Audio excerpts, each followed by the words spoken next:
Friends, ഞാനിന്ന് അരിപ്പപ്പടം ഉണ്ടാക്കി കാണിച്ചു തരാം. ഈ അരിപ്പപ്പടം എങ്ങനെ ഉണ്ടാക്കാൻ നോക്കാം. അപ്പോൾ അതിന് ഞാൻ ആദ്യം കുറച്ച് അരിപ്പൊടി, ഇത് വറുത്തതൊന്നല്ല, ശരിക്കും ഷോപ്പിൽ നിന്ന് വാങ്ങിയ അതേ പാടാണ്.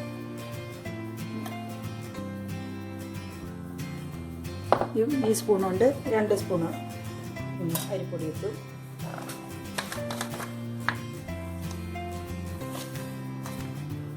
ആവശ്യത്തിന് ഉപ്പിടും.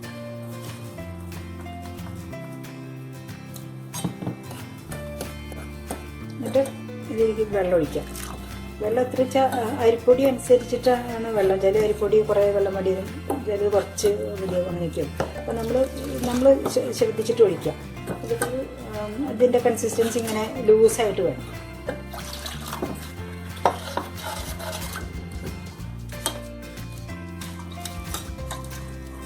ഞാൻ കുറച്ചുണ്ടാക്കി കാണിച്ചു തരാം.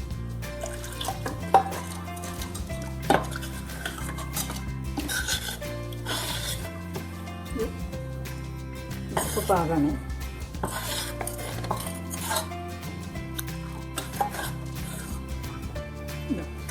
ഇത്ര ലൂസായിട്ട് ഈ അരിപ്പൊടി ഇതിൽ കട്ട് ചെയ്യുന്നതിലേറെ നന്നായിട്ട് കലക്കിയെടുക്കാം. ഇനി നമുക്ക് ഇത് അടുപ്പത്ത് വെച്ചിട്ട് ഇങ്ങനെ ഇളക്കിയിട്ട് ഇത് കുറുക്കിയെടുക്കണം. അത് കുറച്ച് സമയമേ വേണ്ടു, വേഗം കുറുകി കിട്ടും. കുറുക്കിയിട്ട് ഇപ്പോൾ കൊണ്ടുവരും. അരി ഞാൻ ഉപ്പ് ഇട്ടിട്ട്, അരിപ്പൊടി ഉപ്പും ചേർത്തിട്ട് വെള്ളത്തിലിങ്ങനെ ആദ്യം കലക്കി, എന്നിട്ട് അത് കഴിഞ്ഞിട്ട് കുറുക്കിയിട്ട് കൊണ്ടുവന്നതാണ്.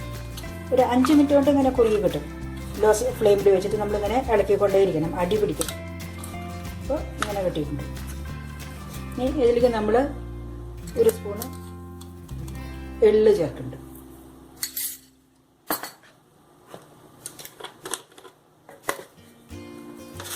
പിന്നെ 1/2 സ്പൂണ് ജീരകം ചേർക്കുന്നുണ്ട്. നമുക്കിത് കൈ കൊണ്ട് തന്നെ മിക്സ് ചെയ്യാം.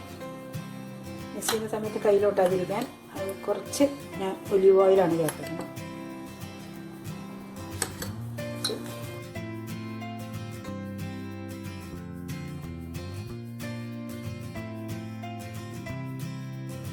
അതിനെ നമുക്ക് ചെറിയ ഉരുളകളാക്കി വെച്ചിട്ട്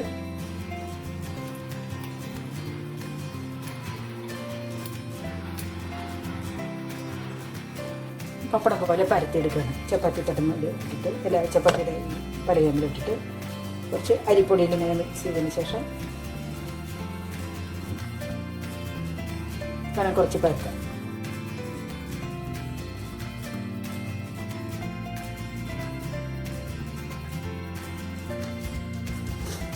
ഇതിങ്ങനെ ശരിക്കും നമുക്ക് റൗണ്ട് ആവണമെന്നുണ്ടെങ്കിൽ ഒരു ഗ്ലാസ് വെച്ചിട്ട് ഇങ്ങനെ റൗണ്ട് ഷേപ്പിൽ ഇങ്ങനെ കട്ട് ചെയ്തിട്ട്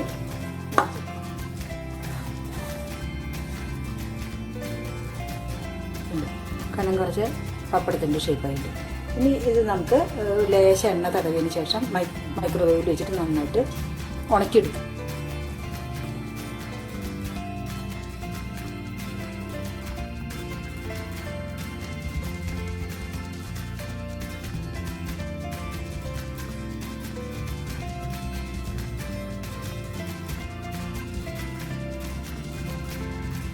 ഇതുപോലെ എല്ലാം അതുപോലെ പരത്തിയെടുക്കാം. ചെറുതാക്കിയിട്ട് പരത്തിയെടുത്തിട്ടുണ്ട്. അപ്പോൾ നമുക്ക് ഇതിലും വലുത് വേണമെങ്കിൽ അതുപോലെ പരത്തിയെടുക്കാം കേട്ടോ.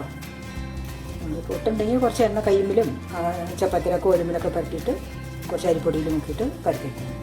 അങ്ങനെ അരിപ്പപ്പടം തിന്നണം എന്ന് വിചാരിച്ചാൽ പിന്നെ വെയിലില്ല, എണ്ണ കഴിക്കാൻ പറ്റില്ല എന്നൊക്കെ പറഞ്ഞിരിക്കാൻ പറ്റില്ലല്ലോ. അപ്പോൾ നമുക്ക് ഇങ്ങനെയൊക്കെ ട്രൈ ചെയ്യാം.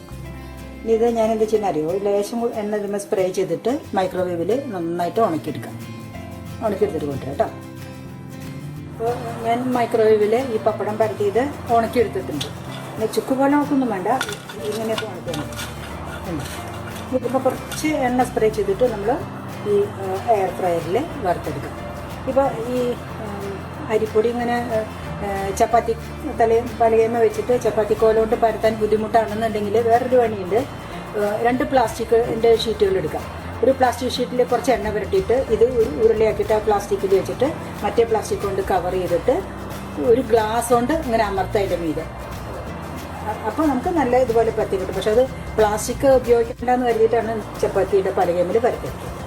ഇനി നമുക്ക് ഇത് വറുത്തെടുക്കാം കേട്ടോ. ഞാൻ ഈ ഗ്രില്ലിൻ്റെ മുളകിടാണ്. കുറച്ച് ആ ഗ്രില്ലുമ്പോൾ കുറച്ച് എണ്ണ വരട്ടിയിട്ടുണ്ട്. ഒട്ടിപ്പിടിക്കൊന്നുമില്ല. എന്നൊരു